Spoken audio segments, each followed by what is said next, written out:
नमस्कार दोस्तों, मेरा नाम है प्रदीप चौहान। दोस्तों, ये फिल्मी सितारे जो बड़े पर्दे पर किरदार अदा करते हैं, काश उसका आधा भी अगर अपनी ज़िंदगी में कर पाएँ, तो सही में ये सच्चे हीरो साबित हो। लेकिन बहुत कम हीरो ऐसे होंगे जो किरदार पर्दे पर जितना मज़बूती से निभाते हैं, जितने असूल वहाँ दिखाते हैं, उतने ही असूल वाले या उसके आस-पास अपनी निजी ज़िंदगी में भी होते हैं, बहुत कम हैं। मुझे सुनील दत्त के अलावा और कोई नाम दिखता नहीं कि जिसने असूल अपने कायम रखे। हो सकता है और भी हों, अभी मुझे सुनील दत्त का ही नाम याद आ रहा है। लेकिन असूलों की बात बड़े पर्दे पर जब से भारत आज़ाद हुआ है, जितने दमदार तरीके से या जितनी ज़्यादा बार जिस शख्स ने रखा है, उस शख्स का नाम है Amitabh Bachchan, the angry young man of India. अब तो खैर यंग मैन नहीं रहे, शहंशाह कहा जाता है उन्हें। लेकिन निजी जिंदगी में वही शख्स सबसे ज्यादा उसूलों को तोड़ता नजर आया। बड़ी स्क्रीन पर जितनी मजबूती से रीढ़ की हड्डी दिखाई, मजबूत रीढ़ की हड्डी, असल जिंदगी में सबसे झुकी हुई हड्डी इसी इंसान की रीढ़ की हड्डी दिखाई दी। वक्त के साथ बदलता यह इंसान मेरे ख्याल से कभी कभी गिरगिट को भी शर्मिंदा कर देता है। और ये मैं इसलिए नहीं कह रहा कि मुझे कुछ दिक्कत है, ये तो सबके सामने है। एक वक्त में गांधी नेहरू परिवार के कितने नजदीक थे इनका परिवार, ये खुद कई बार कह चुके हैं कि मेरी वीकेंड उन्हीं के घर में गुजरता था। ये भी अमिताभ बच्चन ने खुद बताया कि वो राजीव गांधी के कितने नजदीकी मित्र थे। उसी वजह से राजीव गांधी उन्हें राजनीति में भी लाए, क्योंकि राजीव गांधी भी नए थे, वो किसी पर भरोसा नहीं कर सकते थे, तो अपने सबसे बेस्ट फ्रेंड को राजनीति में लेकर आए, जिसका नाम अमिताभ बच्चन है, सांसद बनाया। अब राजनीति जब होगी तो भाई दलदल है, दलदल में उतरोगे तो छींटे तो पड़ेंगे। बोफोर्स नाम के छींटे पड़े तो तुरंत इस शख्स ने सबसे पहले राजीव गांधी का साथ छोड़ा, और ऐसा छोड़ा कि जब वो शख्स इस दुनिया से गया, उसके बाद उसके परिवार को इसके मदद की जरूरत पड़ी, इस शख्स ने मुंह मोड़ लिया। सोनिया गांधी की लाइन हमेशा याद रहेगी मुझे तो, कि जब वो उन्होंने कहा था, वो शायद संतोष भारती की किताब में है कि या किसी और की किताब में है, कि जब सोनिया गांधी ने कहा था कि I will never forgive Amitabh Bachchan, क्योंकि एक वक्त ऐसा आ गया था कि सोनिया गांधी के पास अपने बच्चों की फीस देने के पैसे नहीं थे। उन्होंने अमिताभ बच्चन से मदद मांगी तो अमिताभ बच्चन ने 1 लाख रुपए का चेक काट के शायद दे दिया था। वो सोनिया गांधी ने वापस लौटा दिया था, और उस चेक के साथ जो कुछ इंस्ट्रक्शंस आई थी वो मैं क्या बताऊं आपको, इसलिए वो चेक वापस लौटा दिया था। और उसके बाद अमिताभ बच्चन ने कभी गांधी नेहरू परिवार की तरफ मुड़ के नहीं देखा। उसके बाद ये शख्स देखता है कि किसके पास सत्ता जा रही है या सत्ता में कौन महत्वपूर्ण है, तो उसे नजर आता है मुलायम सिंह यादव। भाई यूपीए सरकार है, कांग्रेस की तरफ तब किस मुंह से जाते, तो मुलायम सिंह यादव की गोद में बैठ गए।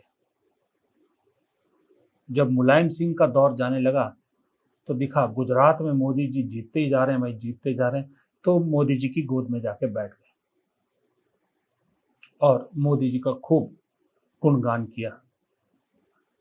आज ये अलग बात है कि मोदी जी इन्हें अपना एक छोटा मोटा प्यादा समझते हैं, वो इज्जत नहीं देते जैसी अमिताभ बच्चन सोच रहे थे, द अमिताभ बच्चन, लेकिन अपनी इज्जत खुद खराब की।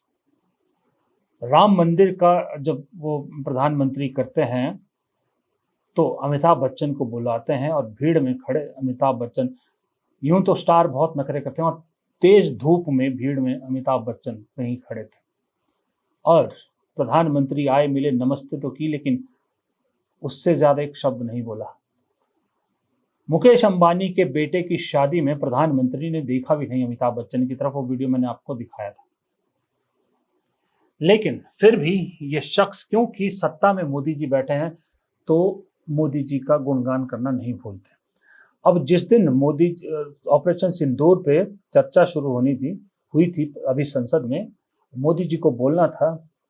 यूं तो ये शख्स आजकल बहुत कई तरह के ट्वीट करता है। उस दिन एक्स पर लिखते हैं, देखिए 29 जुलाई रात के 2:42 पे क्या लिखते हैं कि वो समा चला गया जब देश दब के बोलता था, अब देश का दबदबा है दूसरों को दाब देता है। देश का दबदबा है दूसरों को दाब देता है। ट्रंप ने दाब दिया ना, इतना दबदबा है क्योंकि मोदी जी को ऑपरेशन सिंदूर पर बोलना था। जमीन तैयार की जा रही थी अमिताभ बच्चन। लेकिन इस उम्र में जाकर अमिताभ बच्चन अपनी फजीयत कैसे करवा रहे हैं, उसका सबसे ताजा उदाहरण है। इसी ट्वीट के, इसी एक्सपोस्ट के नीचे जाके देखिए, जो एक दिखेगा आपको इनके भक्त, जो बीजेपी के भक्त है, उन्होंने तारीफ की। उसके अलावा एक दो के अलावा आप सारे इन पे जो कमेंट आए हैं वो पढ़ोगे ना तो आप खुद हैरान हो जाओगे। मैं दो चार आपको पढ़ के दिखाता हूँ। एक निखिल राय हैं, वो लिखते हैं कि जिस सरकार में तुम एमपी थे, उस सरकार ने ऑपरेशन फाल्कन करके चीन को अरुणाचल से बाहर निकालकर अरुणाचल को भारत का पूर्ण राज्य बनाया था। ऑपरेशन मेघदूत करके सियाचिन पर कब्जा स्थापित किया था। ये तुम्हें दब के बोलना लगता है? धिक्कार है तुम जैसों पर। अमिताभ बच्चन को धिक्कार रहे हैं ये इनको निखिल रहा है। दूसरे उनका कमेंट, एक और कमेंट है, वो समा चला गया जब देश दब के बोलता था, अब देश का दबदबा दूसरों को दाब देता है। वाह क्या शायरी है। लेकिन सर ये दबदबा दिखाने से पहले अपने घर के पेट्रोल डीजल के दामों पर तो नजर डालो, जो 100 के पार निकल गए हैं और आपका मुंह अब तक सिला हुआ है। पहले तो महंगाई पर ट्वीट करते थे। आगे आइए, सुखी खैरा, चलो ये तो कांग्रेस के हैं, इनका मैं नहीं करता।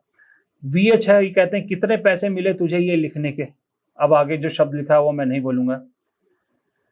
द एक्सप्लॉइटेड टैक्सपेयर, ये लिखते हैं देश ने कब दब के बोला था और कौन से दबदबा है और कौन सा दबदबा है। दूसरी बात, दूसरों को दबाने की जरूरत क्यों पड़ रही है? बाकी देश तो किसी को बिना दबाए भी दबदबा बनाए हुए हैं। आप हमेशा सत्ता के करीबी और अपना मतलब साधने की वजह से जाने जाते रहे। एक शाहिद हसन लिख रहे हैं कि महंगाई पर भी कुछ लिखो, पेट्रोल की कीमतों पर लिखो, देश के माहौल पर लिखो, 4 दिन बाद मर जाओगे, कुछ तो ऐसे लिखो। नीचे सुरेंद्र बजाज कोई कह रहे हैं वो समय चला गया जब आपको अपनी गाड़ी में पेट्रोल डलवाने के लिए बैंक से लोन लेना पड़ता था। अब आंखें मीच कर मोदी सरकार की विदेश नीति, वित्त नीति, रक्षा नीति, शिक्षा नीति का गुणगान करो। गाड़ी में पेट्रोल सरकारी अफसर आकर भर देंगे।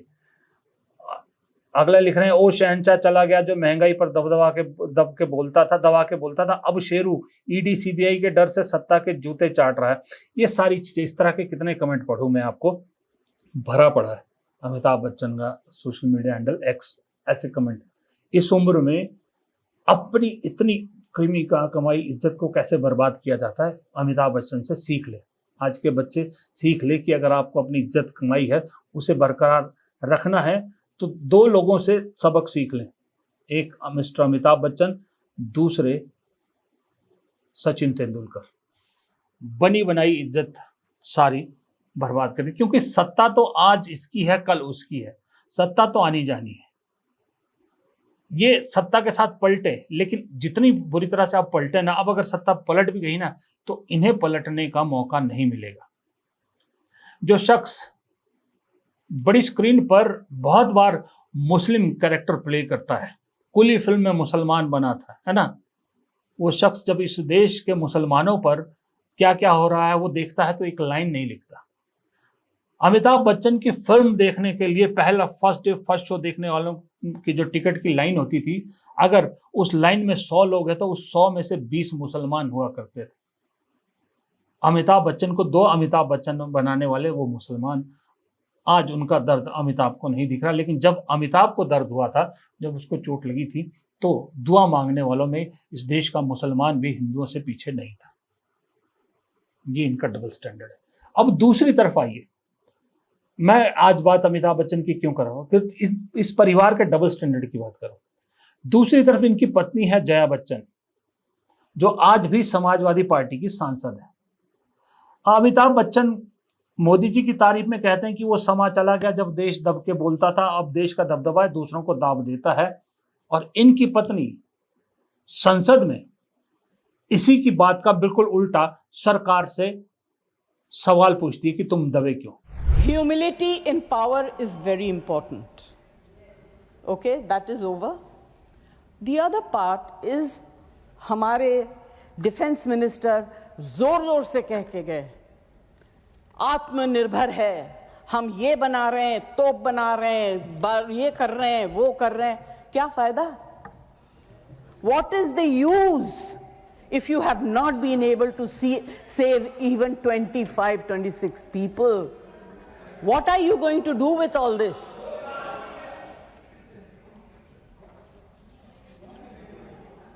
बेसिक ह्यूमैनिटी होनी चाहिए.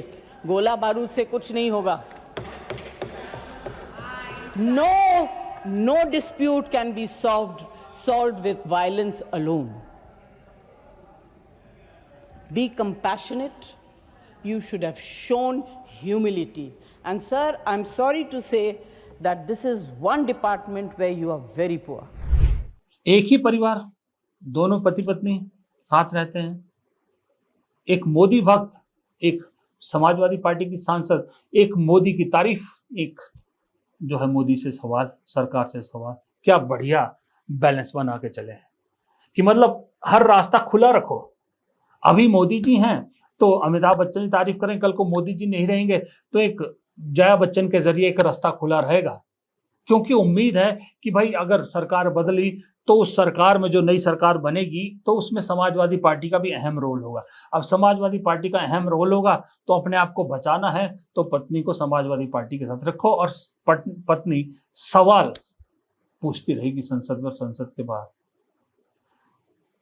जिस कांग्रेस के बारे में ये इशारों में लिख रहे हैं अमिताभ बच्चन की कभी देश दबा करता था, अब देश जो है वो दबाता है, उसी कांग्रेस के साथ, उसी कांग्रेस की उस पर बहुत कुछ अमिताभ बच्चन ने जमीन पर बहुत फसल काटी उस कांग्रेस की जमीन पर. लेकिन आज उस कांग्रेस को इशारों में सुना रहे हैं और पत्नी कभी सोनिया गांधी के साथ गलवहियां करती हैं, हंसी ठिठोली करती हैं, तो कभी प्रियंका गांधी के साथ गले मिलते हुए तस्वीरें दिखती है संसद के बाहर और हवा चल पड़ती है. पता है उनको, मालूम है खबरों के बाजार में चल पड़ेगी खबर कि गांधी और बच्चन परिवार की नजदीकियां फिर से बढ़ी. एक तरफ कोशिश की जा रही कि इस परिवार को नाराज ना होने दिया जाए, क्योंकि अल्टीमेटली पता है अल्टीमेटली इसी परिवार को इस देश को चलाने का एक दिन मौका जरूर मिलेगा. तो पत्नी जो है वो संभाल रही है इधर. दूसरी तरफ जो अभी हैं देश चला रहे हैं, उन्हें खुश करने के लिए उनके मक्खन को मक्खन लगाने का काम खुद महानायक साहब कर रहे हैं. अगर ये कैरेक्टर होता है एक महानायक का, अगर ये कैरेक्टर होता है पर्दे पर बहुत बड़े बड़े रोल निभाने वाले अदाकारों का, तो ऐसा कैरेक्टर हमें तो नहीं चाहिए. और मुझे कोशिश करूंगा कि मेरे बच्चे भी ऐसा कैरेक्टर ना चुने जो कैरेक्टर के अलावा सब कुछ हो. नमस्कार.